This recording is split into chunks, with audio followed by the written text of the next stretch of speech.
Hola amigos y hermanos, muy buenos días.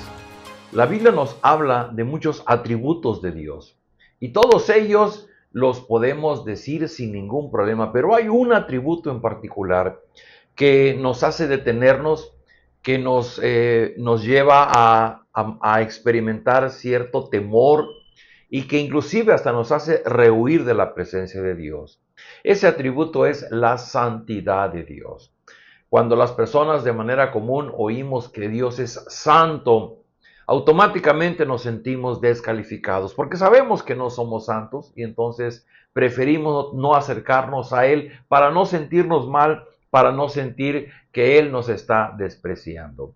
Bueno, algo de esto vamos a ver hoy. Estamos leyendo al profeta Ezequiel, nos toca leer el capítulo 44 y en este capítulo en particular Dios habla a través del profeta para hablar al corazón de los levitas y los sacerdotes que habían dejado de cumplir fielmente su trabajo, que inclusive como ellos dejaron el trabajo llegaron otros que no debían hacerlo, personas que no estaban nombradas para esa tarea y Dios habla de que su templo había sido profanado. Voy a leer de los versículos, el capítulo 44, versículos del 1 al 14. Dice así: El hombre me hizo regresar por la puerta exterior del templo, la que daba al oriente, pero estaba cerrada. Allí el Señor me dijo: esta puerta quedará cerrada, no se abrirá y nadie deberá entrar por ella. Deberá quedar cerrada porque por ella ha entrado el Señor Dios de Israel. Tan solo el príncipe podrá sentarse junto a la puerta para comer en presencia del Señor. Deberá entrar por el vestíbulo de la puerta y salir por el mismo lugar. Después el hombre me llevó por el camino de la puerta del norte que está frente al templo. Al ver que la gloria del Señor llenaba el templo, me postré rostro en tierra. Entonces el Señor me dijo: Hijo de hombre, presta mucha atención.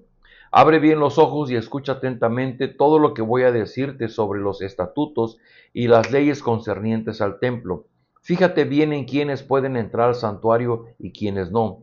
Adviértele a ese pueblo rebelde de Israel que así dice el Señor y Dios: Pueblo de Israel, basta ya de tus abominaciones. Ustedes dejaron entrar en mi santuario a extranjeros incircuncisos de corazón y de cuerpo para que profanaran mi templo. Mientras tanto, ustedes me ofrecían alimentos, grasa y sangre, violando así mi pacto con todas sus abominaciones.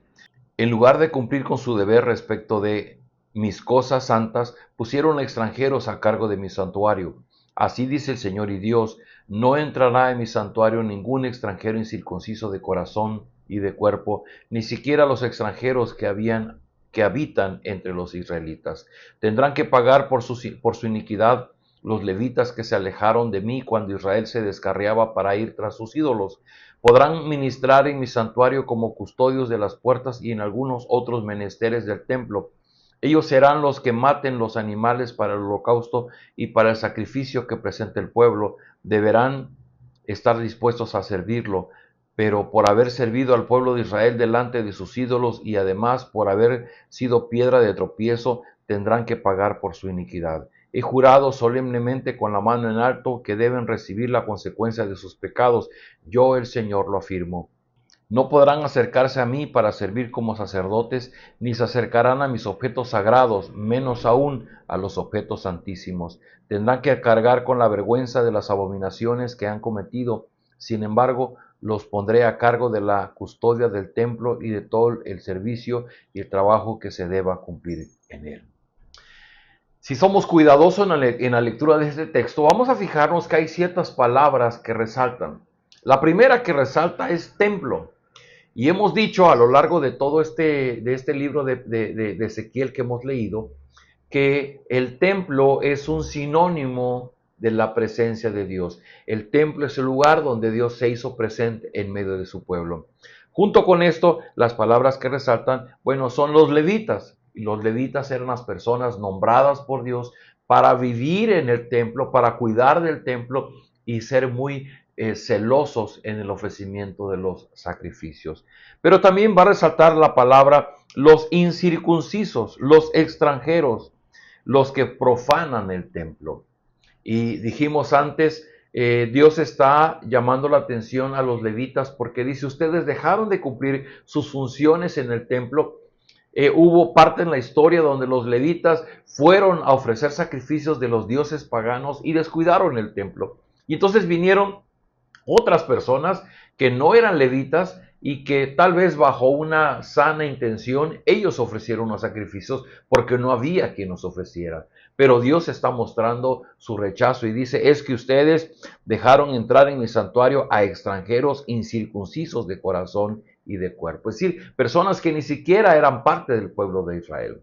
En todo esto sigue estando presente la idea de la gloria de Dios que habita en el templo. Y por ejemplo, cuando inicia este capítulo, dice, esta puerta quedará cerrada, no se abrirá y nadie deberá entrar por ella. Deberá quedar cerrada porque por ella ha entrado el Señor Dios de Israel. ¿Recuerdan ustedes que en el tabernáculo y también en el templo había un patio donde entraba el pueblo, luego un lugar santo donde solo entraban los sacerdotes y luego un lugar santísimo donde solamente entraba el sumo sacerdote? Y ahí descendía Dios en una nube para estar en comunión con su pueblo.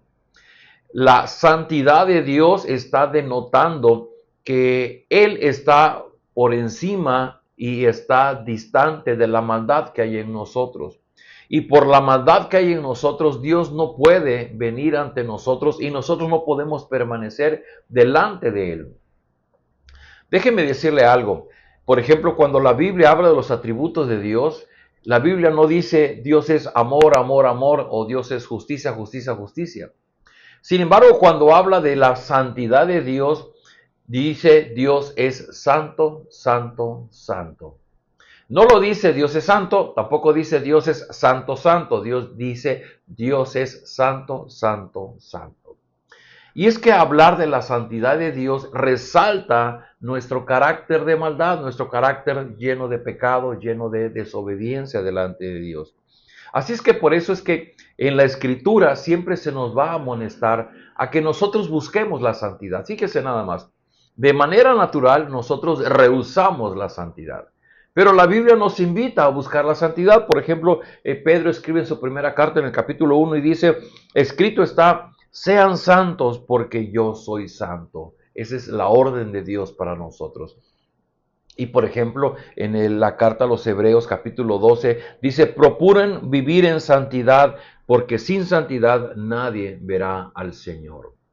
El asunto es que la palabra santidad nos causa un poco de ruido y nos paraliza porque sabemos que no podemos llegar ante Dios. ¿Cómo puedo llegar ante un Dios santo si yo no soy santo? Y me llama la atención que, por ejemplo, el Señor Jesús allá en Mateo 5:8, iniciando el Sermón del Monte, Jesús dijo, bienaventurados los de corazón limpio, porque ellos verán a Dios.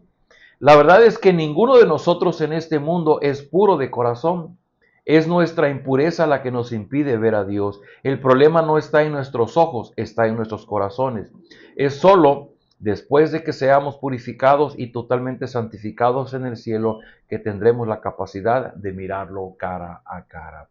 He leído un fragmento del libro La Santidad de Dios del doctor R.C. Sproul. El punto es claro. Pareciera que hay una lucha entre un Dios santo que se revela y que quiere conectar con el hombre. Pero el hombre, envuelto en la maldad de su corazón, es rechazado por la santidad de Dios. Y entonces son dos fuerzas totalmente contrarias que ¿cómo puede solucionarse esto? ¿Dónde podemos encontrar un puente que pueda conectarnos con ese Dios santo de la Escritura? Y la clave es el Señor Jesucristo.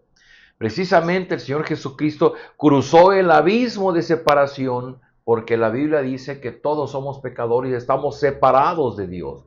Y el Señor Jesús cruzó ese abismo de separación, fue a la cruz del Calvario, pagó el precio para que nosotros ahora recibamos su justicia, seamos santos a través de lo que Cristo hizo. Y es a través de la santidad y de la justicia de Cristo que ahora nosotros tenemos acceso al Padre.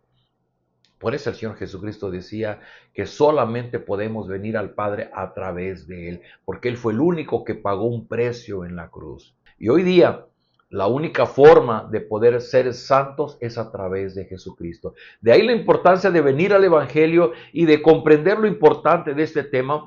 En el Evangelio Dios viene a nosotros para que no nos sintamos rechazados, y Él hace una obra de purificación en nosotros, y Él nos santifica a través de la obra del Espíritu Santo en nuestra vida, y en un proceso nos prepara para que al final de nuestra vida nosotros podamos estar delante de la presencia de Dios. Yo te invito, si tú eres de las personas que cuando escuchas santidad los oídos le chillan y prefieren no hablar del tema, yo te invito, sé valiente y ven al Señor Jesús.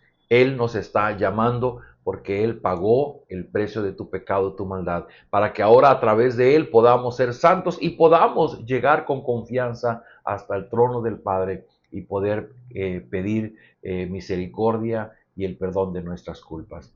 Así es que vamos a orar.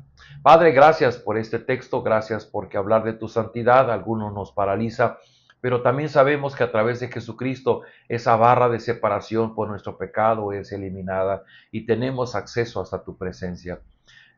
Hoy día proclamamos a Jesús como nuestro Señor y nuestro Salvador, como aquel que pagó el precio en la cruz del Calvario para que nosotros tengamos acceso hasta tu presencia. Derrama de tu Espíritu en nuestros corazones para que nuestros corazones sean limpiados de toda la maldad que hay en ellos, que la sangre de Cristo sea derramada para que sea borrada nuestra culpa y podamos permanecer delante de ti.